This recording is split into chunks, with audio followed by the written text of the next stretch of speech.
If someone has knocked their teeth out, you can still save them if that tooth has been knocked out in its entirety.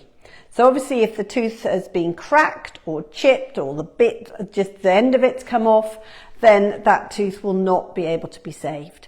However, if the entire tooth has been knocked out with the root, then sometimes they can be reimplanted, but only if they have been looked after in the right way. So if you're, I don't know, with someone and they're hit in the face, so maybe they're cycling and someone opens their car door and they get knocked in the face and their tooth is knocked out in its entirety, then your priority is to stop the bleeding first of all. So get them to bite on something non-fluffy and that will be able to stop the bleeding. A wrapped ice pack will help take down the swelling. Always wrap an ice pack, particularly on the face, because your skin is far more delicate there. And you shouldn't apply an ice pack for more than 10 minutes. Then you can take it off and reapply it again. And that will take down a huge amount of the swelling.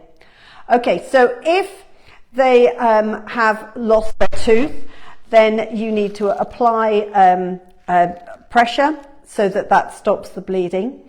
Once the bleeding has been stopped, you can then turn your attention to the tooth. The tooth can be saved if it is put in milk, in saliva, or in contact lens soaking solution.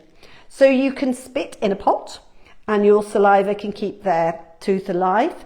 You can put their tooth in the side of your mouth, or you could get the other person to spit in a pot and their saliva can keep the tooth alive.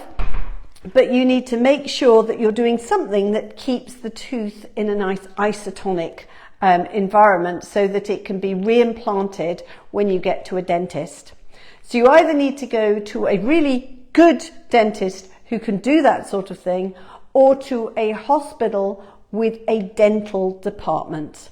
So you need to make sure that before you turn up an A&E, that there is somewhere where they can fairly swiftly reimplant that tooth. With milk teeth, they don't usually reimplant them, but very occasionally they will if they think it's going to affect how the child's jaw develops and things.